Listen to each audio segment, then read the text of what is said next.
This week, a number of students are transitioning from their classroom to a computer screen.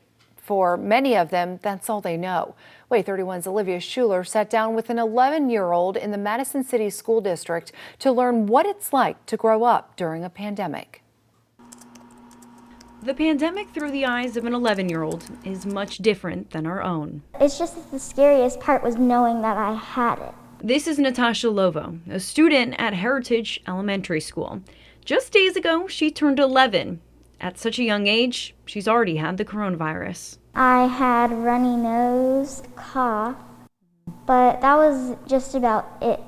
It's just that I had to stay in my room for all those days, and I was so bored. But Natasha isn't alone. She and her classmates have either had, will have, or currently contracted the virus. One of our teachers asked to raise her hand if we have had COVID, and half of the students in that class raised their hand. Students Natasha's age are facing something much greater than just the sickness that comes with COVID. It's a little harder because you just want to interact with people and have fun, but with COVID you can't really do that. Much of her childhood spent with face coverings and social distancing. Natasha says she doesn't even have recollection of what school was like before the pandemic.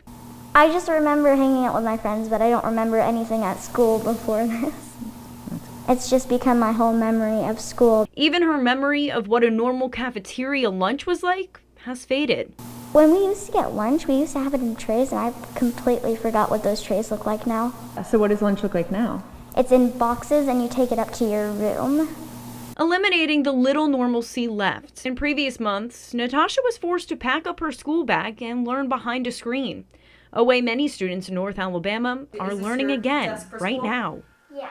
Natasha's school, one of the few schools still operating in person in North Alabama. But as we know, that could all change in the blink of an eye. I suggest that people should wear their mask and social distance so you have a less chance of getting COVID, and getting the vaccine so if you do get COVID, it won't be as bad.